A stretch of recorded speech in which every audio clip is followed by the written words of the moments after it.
This is exactly right.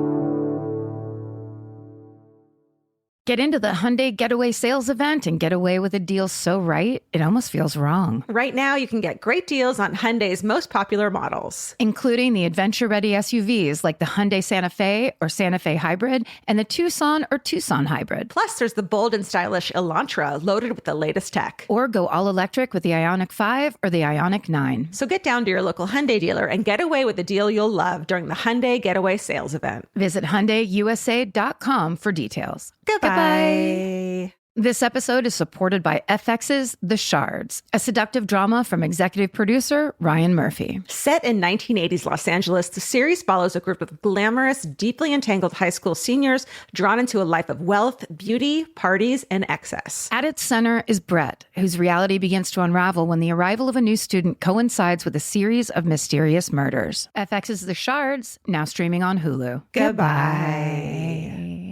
Everyone loves the idea of spending an afternoon curled up with a good book. Well, grow up, because it's almost impossible. Luckily, you can take your next great story with you on Audible. Audible has a massive selection of titles to choose from, including This American Life, new books by Michael Connelly, along with classics from Agatha Christie, and so much more. Whether you want a mystery, a true crime story, or something completely different, there's always something new to listen to. New members can start listening with a 30-day free trial at audible.com/MFM. Audible, stories that speak to you. Goodbye.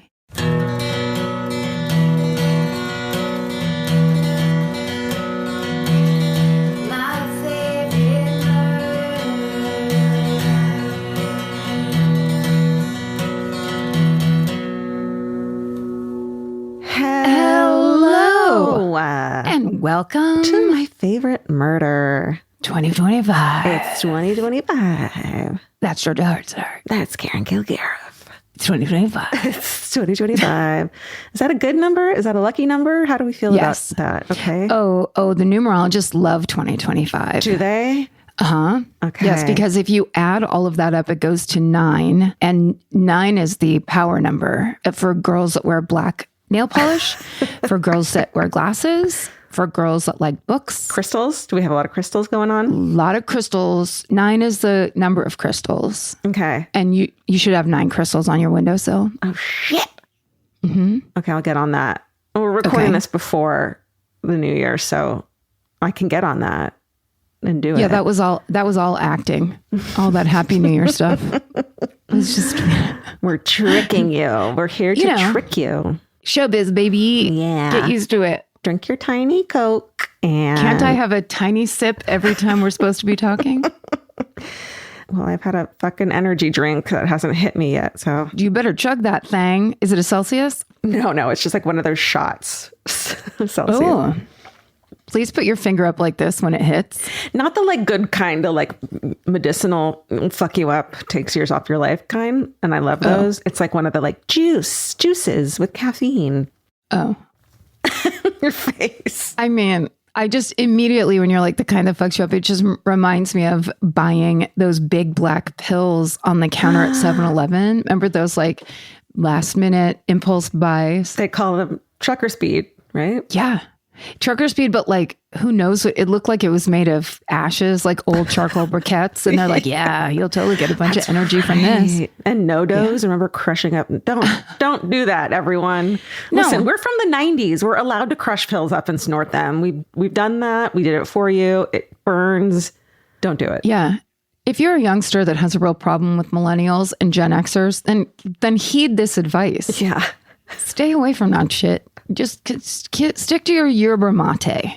That's right. You're doing it right. It's fine. You're fine. Oh my God. I can't believe we survived the 90s. God damn it. I used to swallow those gigantic horse pills that were black to somehow think that it was going to like speed me up and like be exciting. What? And I think I was trying to do some sort of dumb diet thing always, where it's like, if I eat these, I won't eat spaghetti. It's just like, you know what? Just eat the spaghetti. Eat the spaghetti. The fucking spaghetti, especially now more than ever. Eat the spaghetti. Sure. Especially if it's that kind that's made from lentils. What? You know that? Yeah, there's some. No. Yeah. No. You refuse? I will not. It's my brand. I made it. You didn't know that I started a lentil I'm so pasta sorry. company? I love the Hard Stark Lentil Noodle Company. Try them today. Georgia's going to be a vegan in 2025. That's correct. It's her new thing. Yep, all things vegan. Is it working yet? Am I awake? It's weird to go from nap to energy drink to podcasting. Yeah, I think it's cool. It's kind of like it's the dark triad. Put your finger up like this when you start to feel it. Okay. Okay, you'll know. You'll know. Yeah. It'll be me. It'll be like the real me. All of a sudden. There she is. There she is. There's the reason she needs social breaks, because she just gives it all into that microphone. So we're still on break this episode, which means only one story today, but I'll make it powerful, I promise. Yeah. Georgia loves acting and she loves storytelling. She's kind of a folklorist in her free time. I'm kind of like the epitome of the number 9. You're such a 9. Hi, it's me. I'm 9. It's me. Hi, I'm the 9. It's me. I'm the 9. It's me. So we hope everyone had a good holiday and a good New Year's Eve. Oh my God. I hope you had the worst New Year's Eve. I hope you drank so many wine coolers around 10. And then around 11, you were like, I fucking gotta throw up. I have to. My little gold dress is going to be ruined. All that spaghetti I ate for dinner. It's gone. The girls told me to eat the spaghetti and that's gone. They made me eat the lentil spaghetti and now it's back. Hard Stark brand lentil spaghetti sure comes up gross. There's a tiny picture of your face on the package making a face like, I don't like this. Oh, like I would not be eating this if I was you. Seriously? I have had to eat a lot of gluten-free stuff with Nora. Right. And yeah, there's some that's like shockingly delicious. I know. And then there's some that you're like, I need a washcloth to get this out of my mouth because it's so gross. Crazy. Yeah, some of the desserts are like fucking incredible. Mm-hmm. And you'd never know. Yeah, you could never tell the difference. I'd only accidentally eat it or buy it. I wouldn't do it on purpose. You wouldn't seek it out. No. Okay. We have a couple Exactly Right Media highlights. This is our podcast network, Exactly Right Media. And here's some highlights. Okay, so don't tell your dad we said this, but we think you should join our fan cult. So you can get access to all of these crazy new videos that we're making. You get a $20 credit to our store and much, much more. So go over and visit fancult.supercast.com and get in on the action because there's a lot of action. There is a lot of action.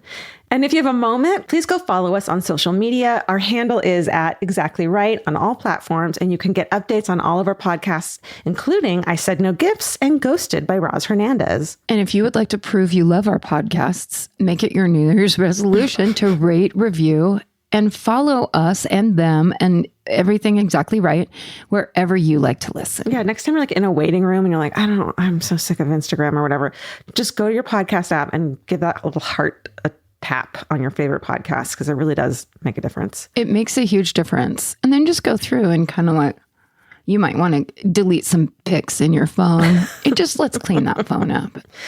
I guess rate, reviewing, and subscribing is kind of like our like semi-annual report, or what's it called when you get like that's right, our work, like a performance review. That's it. Thank you. Yes, think of it as a performance review, and like it doesn't really matter, but also it does matter. They can use it to fire you in the future if it's not good. So like we need a positive performance review in the form of rate, review, and subscribe. Yeah, that's right. You can really push the needle in the positive direction. Sure, or the negative. I mean, listen, we might have pissed you off. You might be vegan. Listen, free will, baby. It's your life.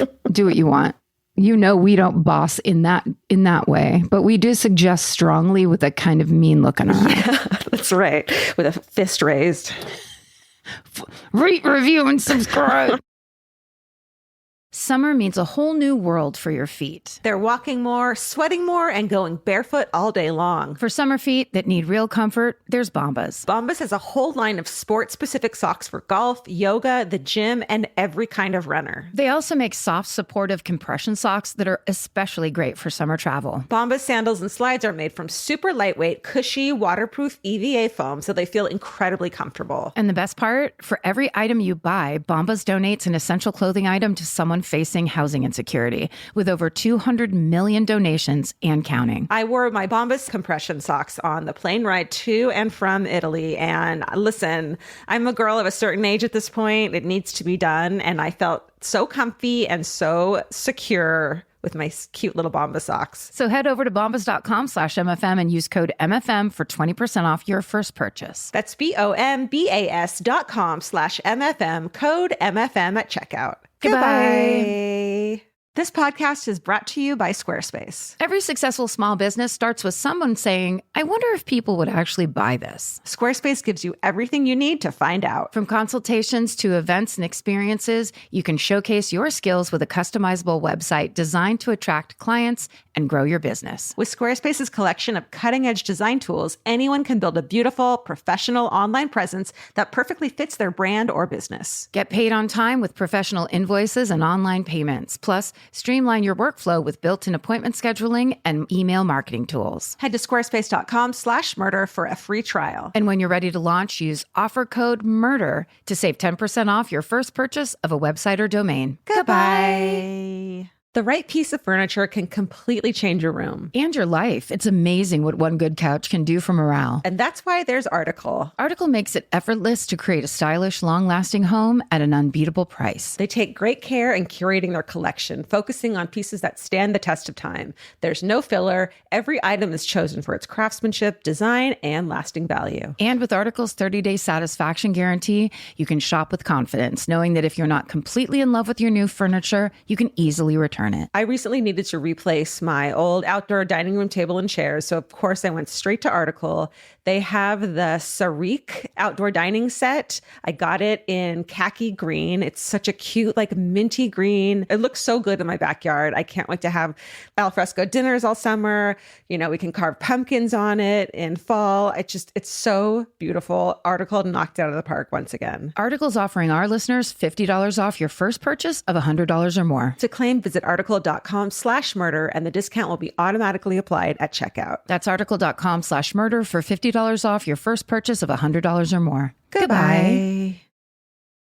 Okay, so this is one of those episodes where there's just one story, and this is one of those episodes where it's just your story. How happy about that are you? I love it so much. I know. Isn't it weird when you're like, I got to record today. I don't have to do jack shit today. I don't, you know what I have to do? Say a bunch of bullshit about the 90s at the top. I continually divert the conversation into a weird direction. Yeah. And boom, that's voila, podcasting. You've made Here a we go. podcast. 5 stars. It's a great hobby if you can get it. So, okay. So I am doing a classic cold case. You know, that's my obsession. Your passion. And this one specifically is a cold case that many people are obsessed with. And it's still being actively investigated. Up until recently, there was even a little break. And this is one of Iowa's biggest unsolved mysteries. This is the story about a young TV news anchor who disappeared in 1995. This is the story of Jodi Huisentruit. You know what I'm talking about? No, I've never heard this. You'll know when I start to tell you, because it's like one of those ones that are like, how has this not been solved? But also, how is there such a small amount of evidence? And so everyone's able to like put their own theories on it. There's groups of people who have certain theories. There's like people fighting each other about whose theory is right. So I have mine. I want to hear yours at the end of this. I'll fight everybody. I know you will. And so I'm ready for that. So the main source I used for the story is an episode of 2020 called Gone at Dawn. And the rest of the sources can be found in the show notes. And if you watched any of these true crime shows, you've seen this case probably. Okay. So this is the weird part of the story. It's 4 a.m. on June 27, 1995, and we're in Mason City, Iowa. Mason City is a small city of about 29,000 people. It's up by Iowa's northern border with Minnesota, about halfway between Minneapolis and Des Moines. So it's like a smaller town outside of the big cities. Every once in a while when we talk about a state and then you say something like that, where it's like, it's up by Minnesota. And then I'm like, I absolutely thought those two states were nowhere near each other. You and think I'm I like, wrote this? This is fucking Allie. This is fucking my researcher, Allie Elkin, giving me details. I didn't fucking know that. I went on a map and I was like, wow. You know what? I'm going to get you and me for Christmas, in Christmas past, Christmas future. I'm going to get us the United States map placemats. And then we are going to know these states by heart in 1 year. Okay. Perfect. So here we are. For most people in Mason City, it's the middle of the night. It's 4 a.m. Like, who is up that early? But for 27-year-old Jodi Huisentruit, it's time to wake up and get ready for work. Because she is an anchor for the morning show on the local TV network, KIMT TV. She's a newscaster. And she's supposed to be getting into the office at this point to prepare for the show, do her hair and makeup, get ready to go on at 6 a.m. So, ouch. Oh my God.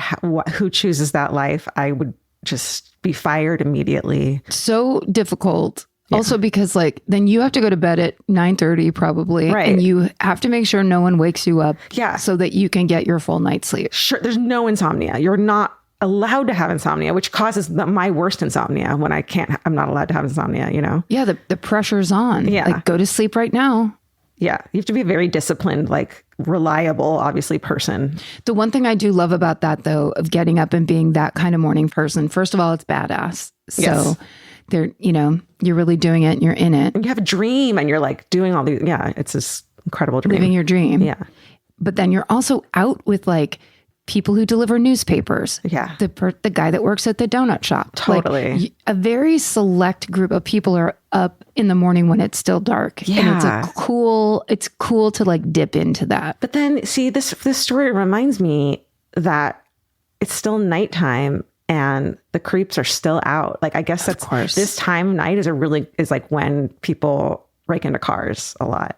Like if there's still nefarious shit going on and you think, well, it's my morning, so everything's fine, but it's like still dark out and it's deceiving, you know? Yeah. Middle of the night in a lot of ways. Like I don't think you're as alert because it's your morning, but it's really dark out still. So Jodi's originally from Long Prairie, Minnesota. She's been working as an anchor at the TV network for 2 years. Though she's only lived in Mason City for a relatively short time, Jodi has lots of friends.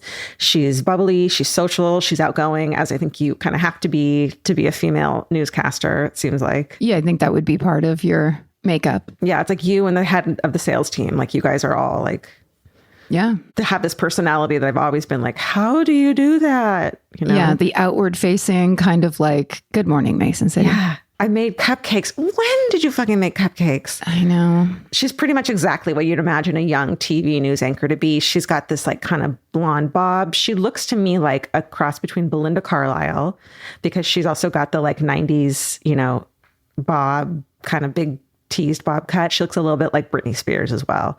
So cute, dimples, like really beautiful. Exactly what you'd think of. And so the problem right now at 4 a.m. is that Jodi isn't at work yet, as she should be.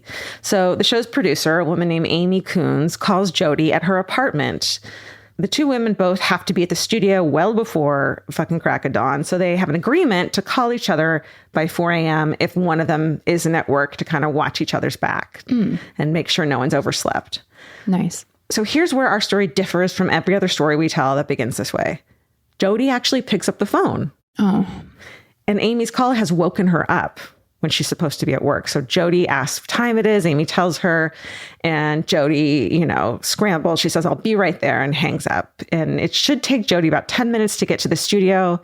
She has like a bag that she brings. She'll do her hair and makeup while she prepares for the show. So she's running late, but she still has time to scramble and get there. Okay. But at 4:30, Jodi still isn't at work. Amy calls again, and this time she gets Jodi's answering machine. And at 5 a.m., Amy calls one more time, still gets no answer. And at this point, Amy is scrambling to put together a show without Jodi, but it's like not on her mind that something is wrong. She just figures she fell back to sleep. She had woken her up the first time.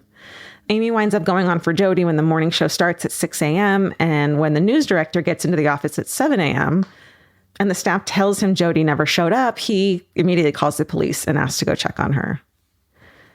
So when the police get to Jodi's apartment, they first check inside. Nothing seems amiss. But when they go back outside to look at her car, which is a red Mazda Miata, which is so cute for a young working woman to have, It's still in its parking spot, but there are signs of a struggle. And there are some photos from this. And it's just like chilling. You know, it's chilling to me too when you said that the news director immediately called the police, because the news director has been in the news for, I'm sure, a long career. So anybody else that's just kind of paying attention to other things, that news director is like, I know these stories. We're calling the police. I've seen some shit. Totally. Oh, And like, even if she had like fallen back to sleep when Amy called her, by 7 a.m., she'd probably have been awake by then and freaking out. yeah, because you have that kind of early morning internal alarm clock. Totally. So here's what's going on with the scene. The driver's side mirror on the car is bent backwards.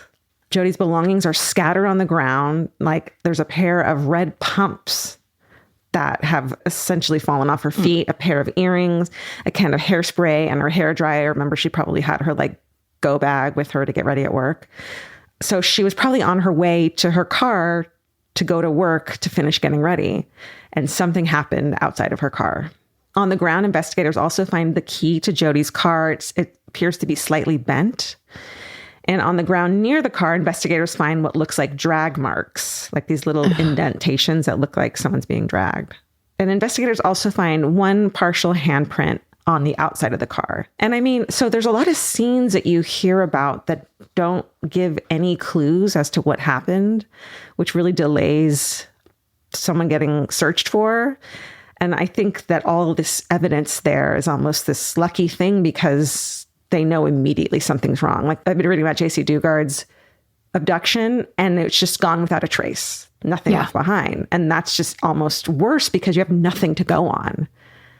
But here you have evidence to go on. And like a little window of time where it's like, oh, I had talked to her here, and then I knew she was running to her car. Totally. It had to be between this time and this time. Yeah, totally. Yeah. And I think everyone who's obsessed with this case is like, for me personally, it's like the answer is somewhere in here, in this little area and window of time. But so the apartment complex where she lives, you know, where the parking lot is a group of 2-story mid-century type buildings. 3 neighbors from the complex said that they heard a scream at about 4:30 a.m. Of course, no one called the police. One witness reports that they specifically heard a woman scream, "Leave me alone." Do you have what I have, where it's like, I thought I heard one gunshot, but I don't know. And so you don't call the police, right? And it's like, it doesn't sound, I mean, this is LA. So some people are like, what are you fucking talking about? Yeah. But every once in a while you hear a gunshot in LA. Yes. In your neighborhood. For sure. That's definitely happened. But what would you say to the police when you called? You would be like, I heard what I think is a gunshot. And they'd be like, okay, anything else? And they would hang up on you because they literally don't help you a lot of the time. If I heard a woman scream in the middle of the night, though, I think then I would... And say, leave me alone. And you would at least, I would love it if there were more dudes that were like, I got to go out there and at least look. Totally. Like that Hometown we read recently where the dad like caught her and ran inside and fucking remember? Oh, yeah. Yeah. I think that Vince and I, if we were fucking woken up at 4 a.m. by a woman screaming, would fucking take care of shit and call the police. Take some action and also call the police. Yeah. Yeah. You know, you don't mind your own business. That's like rule number 1. Mind your own business up until a point. Yeah. And then when business gets scary and dangerous, go ahead and don't mind your own business. Right. A scream is a cry for you to butt in to my business, you know? And as a woman, you can stay in your apartment and start calling the police. Totally. You don't have to go outside. Okay. PSA. Now we have that out. I mean, PSA that we're making up based on something we wish very badly didn't happen. Yeah. So curiously, another witness who lives across the hall from Jodi says she heard a commotion outside Jodi's apartment the night before. She says she heard a man banging on Jodi's door saying, "Open the door, I know you're in there." But that said, this person tells this story like weeks or months later, not immediately after Jodi's disappearance. So it's hard to like really pin down exactly what happened. So while police are still at Jodi's building, a friend of Jodi's comes over and says that he believes he was the last person to have seen her. This man's name is John. I'm not going to say his last name, but it's, you know, all over the internet. And he's older than Jodi. He's 49, so like 20 years older than her. But the two really do seem to be close friends. He had recently thrown a surprise party for her 27th birthday. And the night before she disappeared, He says she had gone to his house to watch a home video from that party. There's actually a problem, though, with this sequence of events. And here's another camp that believes that this guy fucking totally did it. So the day before Jodi disappeared, she had played at a charity golf tournament. That tournament was followed by dinner at the country club, and Jodi had been at that dinner. Multiple people report that she had left dinner at 8 p.m., but John maintains that she came over after the dinner to watch the video. The video is about 15 minutes long, but investigators know that Jodi made a long-distance phone call from her apartment at 8:24 p.m. So this timeline doesn't add up, right? Jodi wouldn't have had time to get to John's from the dinner, watch the video, and then drive home in time to place the call. So it's just this weird discrepancy. And sorry, it was his story that was the timeline? No, it was his story that she came over. Yeah. And that is the actual timeline. So it's like, I don't know if they confronted him or not, but they're like, this doesn't add up, which to me is like super suspicious. Right. But why would he offer that info if it wasn't true? That's the question. Because he's trying to hide something. Right. But John makes himself available to the police. He's generally very cooperative, and other friends of theirs confirm that they were just friends. There was nothing weird going on. But of course, the relationship raises eyebrows.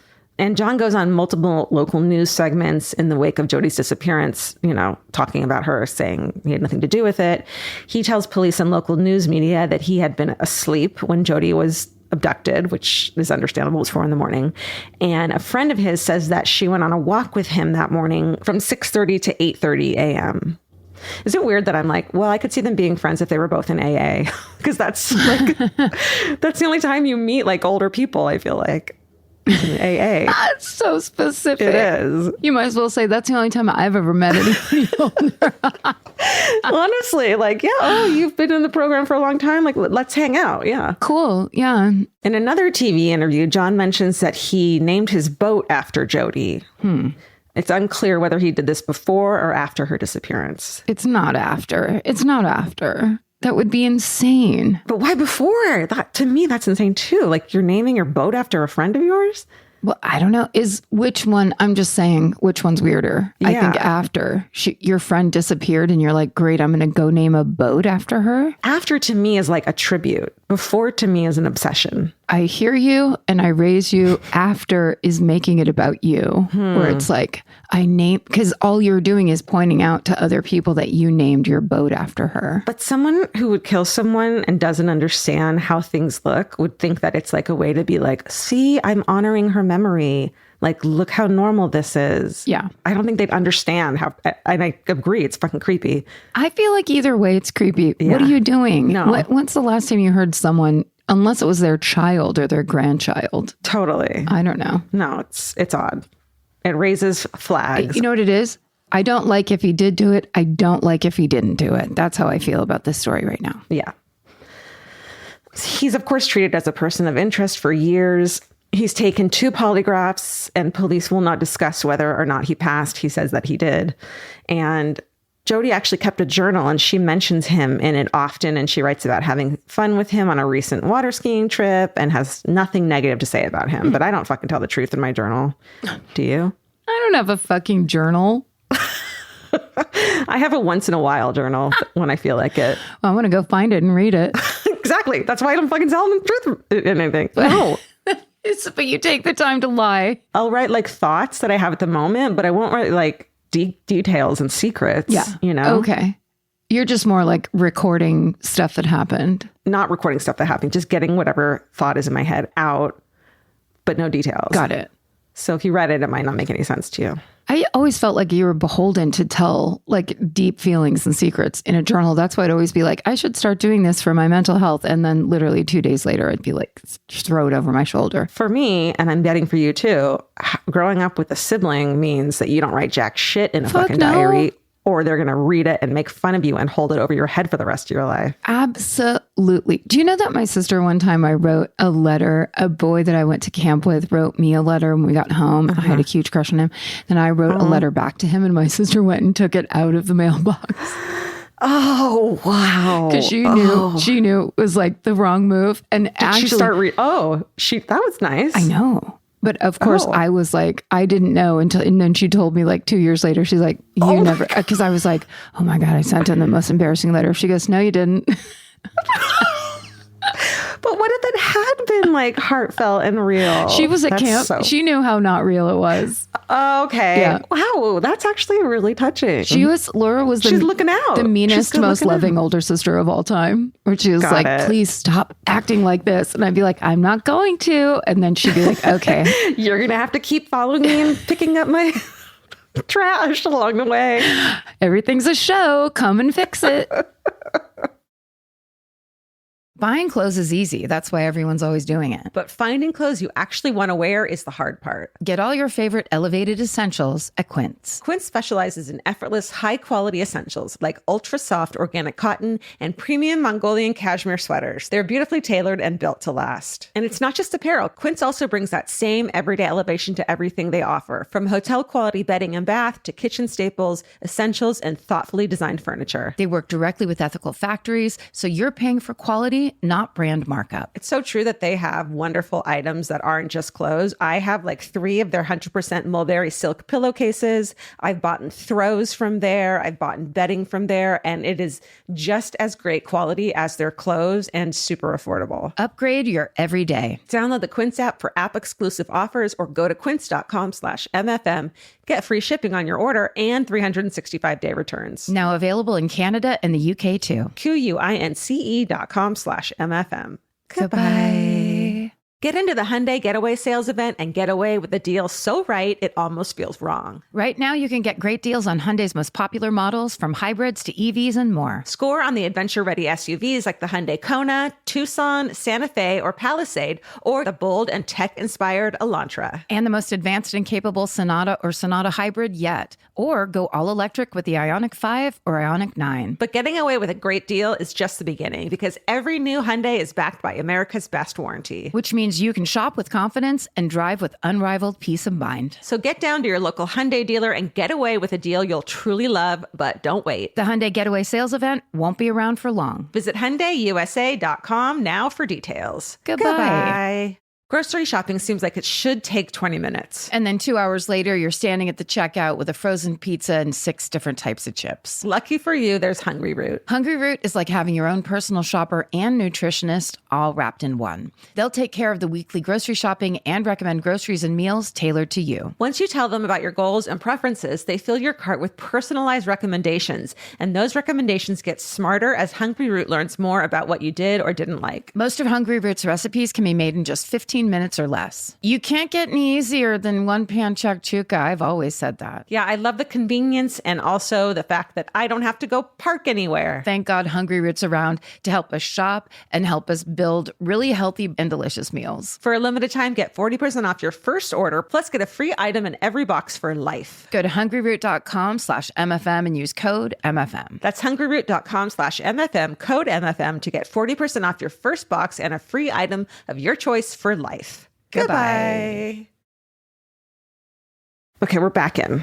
So they call the state troopers, the police call the state troopers in to come help the Mason City police to look for Jodi, which we always like. They bring in dogs and search a nearby river. There's also like park grounds across the street from her apartment building. It seems like maybe campers hang out there. Maybe also people party there. Like it's, and also like if she has a stalker, it's a good vantage point to like watch from, you know what I mean? No sign of Jodi is found though in that park area. And inside Jodi's apartment, police notice 2 things. There are 2 wine glasses by the sink, and the toilet seat is up in Jodi's bathroom, which would suggest a male guest with had no been over. manners. Right.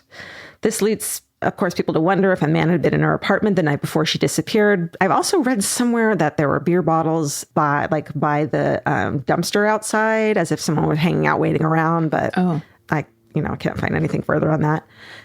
And no further evidence is found. And it sounds like the glasses aren't tested for DNA, or if they are, there's no unaccounted for male DNA. Like, they haven't, it's an open case, so they haven't really said, but you'd think that they would let us know if that was the case.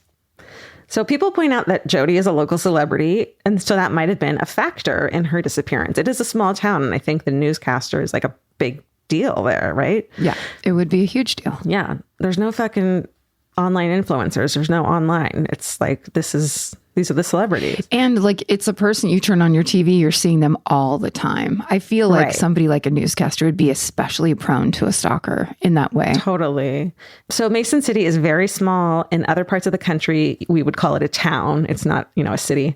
And Jodi lived life like a regular person, even though people started their mornings with her every single day. So it's not unheard of for TV news personalities to have stalkers. In fact, obviously, it's very common. And Jodi was a young woman who lived by herself in a small apartment complex without any kind of special security. She was listed in the phone book. And so it probably wouldn't be hard for someone to figure out where she lived. No security. You go to the news station, you wait till she comes out, you follow her home. Yeah. I mean, it's, kind of terrifying. Yeah. So the current lead investigator on the case says that the stalker angle doesn't add up for him. And remember, Jodi was late for work the day she disappeared. So on a normal day, she would have walked out the door at 3 a.m. So a stalker waiting for her would have had to stay outside her apartment building for a whole extra hour to grab her on the day she disappeared. And the investigator doesn't think that that's likely. And I hate to contradict him, but yeah, he's wrong. If he knew she had to be at work, he could have just waited. I'm sorry, you're trying to say that stalkers wouldn't wait an extra hour? I feel like that is what they do. Yeah, it's like, today's the day, I'm going to do it. They wait all the time. It's stalking. Yeah. And then the other thing people think about is that if she did have someone over the night before and she was being stalked, that might have upset the stalker enough to wait for her and attack her. Yeah, that makes sense. So that kind of is an angle I really think is strong. So 9 months before she went missing, in October of 1994, Jodi made a police report saying that she had been out jogging. She was being followed by someone driving a white truck. And the night before Jodi disappeared, a neighbor reported seeing an unfamiliar white van in her building's parking lot. Don't like that. Some people also say that she was going to change her phone number because she was getting nasty calls from someone. And there's one other angle that people always wonder about. I mean, this is kind of loose for me, but Jodi had been covering the growing issue of drug use in the Midwest. Some people think that she was possibly killed by people who didn't want her to keep reporting on it. But I mean, she was not an investigative journalist. I can't imagine she was like breaking any crazy news that like gangs were worried about her sharing. Right. You know what I mean? It's all after the fact kind of stuff that already happened. Yeah. Right. So that seems unlikely to me. So 2 years after Jodi disappears in 1997, a serial rapist is arrested and ultimately convicted. And this man lived in Mason City, about a block or two away from the TV studio where Jodi worked. Oh. Yeah. Police look into him in connection with Jodi based on an account from a jailhouse informant, but they ultimately rule him out, which I'm like, based on what? Because it had to be like he was out of town that day or something to rule him out, Right. It's pretty crazy. There's another man from nearby Minnesota who has a record of sexual assaults going back to the 1970s. He was known to spend time in Mason City. He owned a white van, not unlike the one that the witness had seen in Jodi's apartment building's parking lot. And this man's ex-wife actually says that he had a special interest in Jodi. Yeah. And 2 witnesses who have had conversations with this man say that he bragged to them about being involved in her disappearance. So I just want to know how close they were looked at. And like, can we do it again, please? There are private investigators. There's, regular investigators on this. You'd have to think that they looked as much as they could into these people. If anyone came and said, hey, this guy bragged to me that he was involved, know that they looked into that person. Right. Right. And that does happen all the time. Yeah. And they had nothing to do with it. Right. In 2004, police served this guy with a search warrant for his finger and palm prints. And the officer who executed this warrant says that this man became irate when presented with the search warrant. Oh. But he had to comply. He was never charged. Police say they've cleared him. In June of 2001, Jodi's family makes the awful decision to declare her legally dead. But no one has given up on finding out what happened to her. In 2003, a group of journalists form a website called findjodi.com. And this group is still extremely active. So for journalists, this case hits home because it's a big community made up of some people who knew Jodi personally, but also other journalists who didn't know her. And this just hit them. It seems so Yeah. It's one of their own. One of their own. Yeah. Yeah. So this is another crazy little like breadcrumb to throw in there. In early June 2008, 84 photocopied pages of Jodi's personal journal were anonymously mailed to a local newspaper. The original journal had been in the possession of the former Mason City police chief. So who sent this? Well, it turns out the sender was identified as the wife of the former Mason City police chief. Oh. He had taken, copies of this home or the journal, I don't know which, and she sent them maybe in a bid to like try to fucking get this solved, It's just weird. It's just a weird violation. Maybe she was hoping that someone would glean some information off of it. It had been 13 years. So is there anything in it that like helps people or it furthers anything? It doesn't seem like it. No. I mean, maybe, yeah, who knows?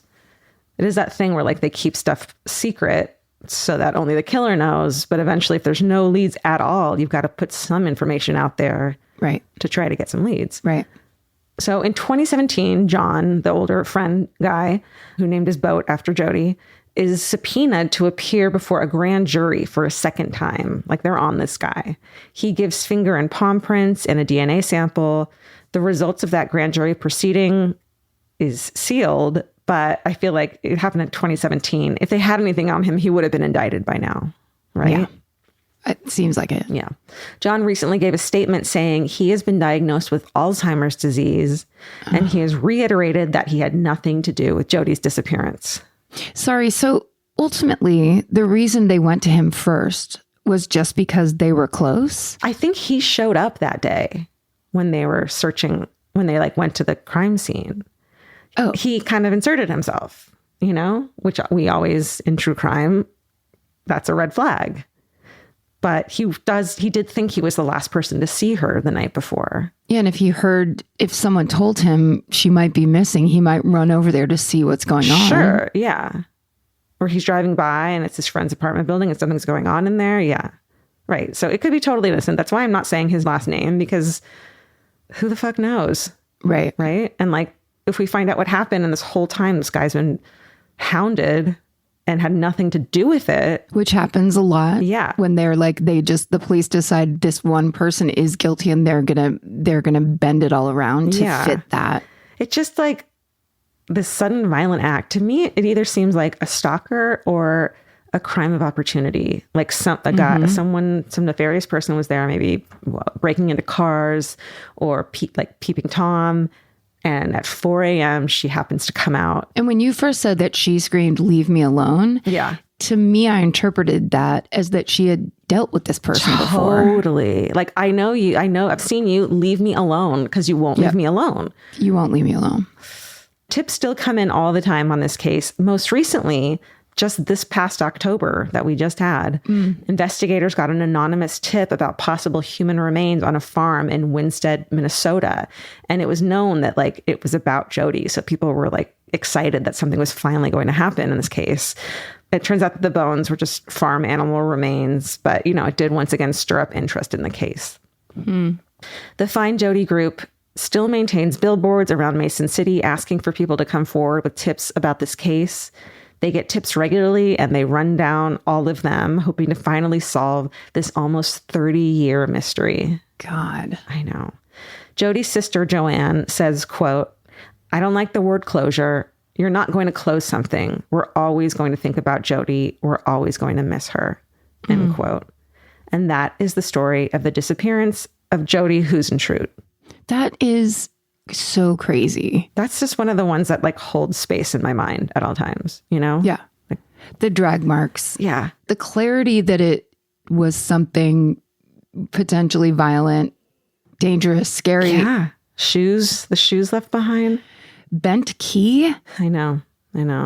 Whenever there's a crime in the immediate area or even larger, it's like, does this match? It kind of reminds me of the Springfield 3 who just disappeared out of nowhere as well. It's just so like... Did you do them? I did that one. Alondra just told me, episode 95. Good to know. But that was 200 years ago. So that was in 1999 that I did that. It's 2025 now. Good to know. Yeah. Good update.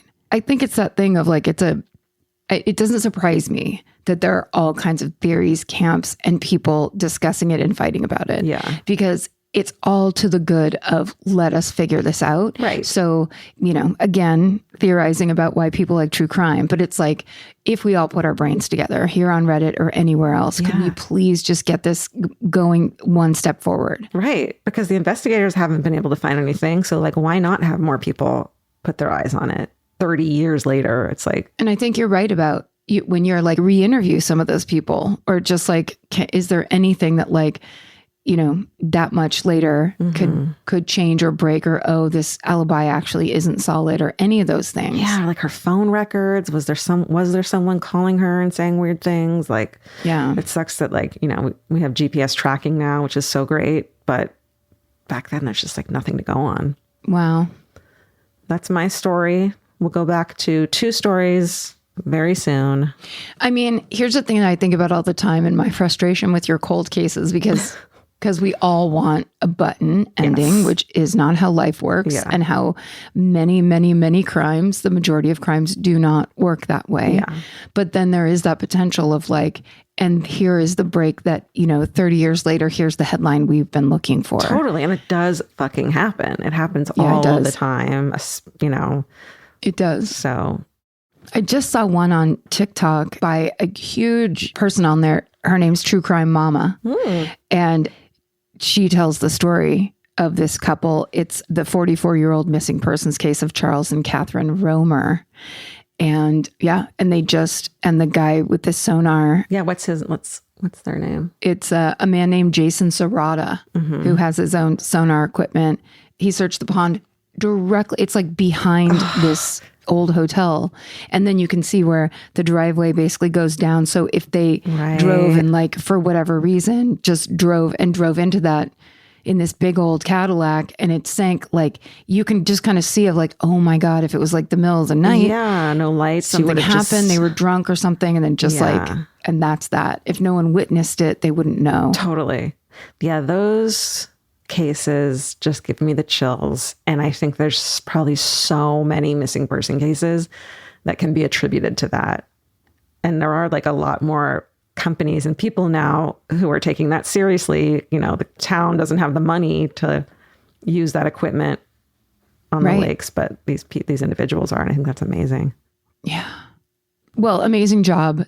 I mean, it feels very trite to say, I hope there's some breaking news the way there can be breaking news sometime. I really hope there is. Totally. Should we go back to, what do we do now? Fucking hoorays? What are we even doing right now? Should we do a new one for 2025? Yes, we should start a new one. What does 9 mean again? Say it again. I made all that up. Did you think I swear to God. I swear I've heard that the number 9 means... I mean, it was an amalgamation of all this stuff that I just look at on my phone and see and da-da-da. It was great. Whatever. I believe it. It is true that 2025 adds up to 9. Sure, but that doesn't mean anything, though, turns out. No, it doesn't. All the things about 9. I just wanted people to feel good. I want people to let's start interpreting numbers exactly the way we want to tell ourselves that we are going to be powerful and strong and exactly what we want to be. It's chronic positivity. Let's go into toxic positivity. Toxic positivity. I love it. Chronic, toxic, delusional positivity for 2025. Why not? So what should we have people tell us? Like what are you excited about this year, maybe? What's your power number? Yeah. Tell us what your power number is, and then you have to get a tattoo of it. #4. Hashtag 22. Let's do, what are you excited? What are you even excited about this year? What are you even excited about in 2025? That can be our new question. Why don't we answer it, since we obviously don't have any emails from it yet? Yeah, that's true. We can't, because it's not the future. We truly can't. What I'm excited about for 2025. And you can manifest something too. Make something up that that's going to be the year that I get another dog or whatever. Can you imagine the dream coming true of getting another dog? I think I would like to do some more serious, actually writing, write a script. I think that's going to be my thing because I talk about it all the time. There's like 7 I've actually said on this podcast. So poor man's copyright. But I talk about it too much. I now need to just actually do it. And I think that I'm going to make the time, find the time, and actually do it. Fuck yeah, you should. I love that. Thank you. Yeah, What's yours going to be? What's mine going to be? It has to be far enough away that it's hard, right, but still like what you ruminate on, a thing that comes back to you a lot. Let's see. In 2025, I'm going to become proficient in gardening. Ooh. That's what I'm going to do. I'm going to like read Gardening for Dummies. I'm going to not stop watering plants. Okay. No joke. I have a gift for you. Okay. Because I accidentally bought 2 of this book. It's a book called Plantopedia. Yes. And Bradford Brolowski, who works in our legal department in the Great Lakes office, told me to get it because he is a total green thumb. And he was like, I actually just got this book and it tells you like, water this plant, Oh my don't God. water Okay, this that's plant what I need. type of Yeah. thing. And wherever I bought it, I accidentally bought 2. Okay. So I will wrap it up as if I meant for you to have it and you can have it. Thank you. Thank you. Yes. I'm excited for that. Yeah. I'm going to do that this year. I'm going to be a responsible adult who doesn't kill plants That's good. and who cultivates a beautiful garden that I'm proud of. Great.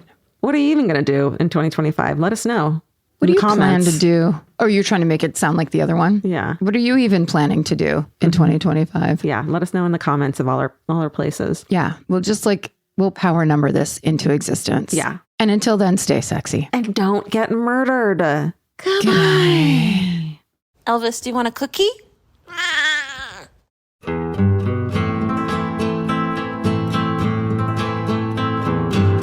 This has been an Exactly Right production. Our senior producer is Alejandra Keck. Our managing producer is Hannah Kyle Creighton. Our editor is Aristotle Acevedo. This episode was mixed by Liana Squillaci.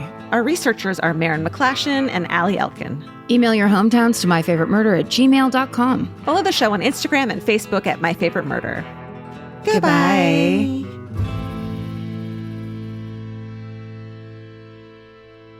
Capture your favorite summer feeling with Pandora Jewelry. Discover a collection inspired by the sunshine, freedom, and moments that make the season unforgettable. From sun-kissed metals to personalized pieces ready to be engraved with your summer mantra. Each design moves with you from beach days to golden nights and every memory in between. Shop Pandora Jewelry's new summer collection in-store or online at pandora.net and let your summer unfold. Goodbye.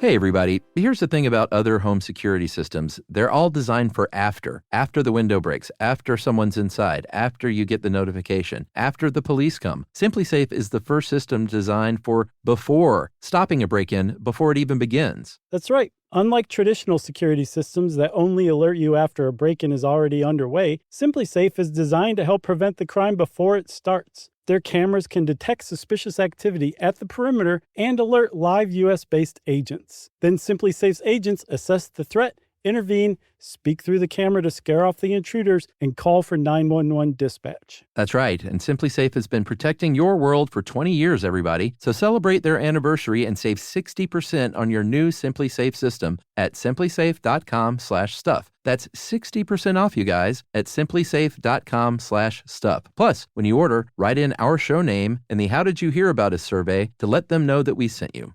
Don't forget, there's no safe like SimpliSafe. Vacation planning should feel like a breeze, not a deep dive into countless travel sites searching for the best deal. With Cheap Caribbean's Budget Beach Finder, you can search every destination and every date all in one search. You'll save time and money with the Budget Beach Finder. Say goodbye to endless scrolling and tab hopping and hello to Budget Beach Bliss at your fingertips. Go to cheapcaribbean.com to try out the Budget Beach Finder and see just how stress-free vacation planning should be. Goodbye.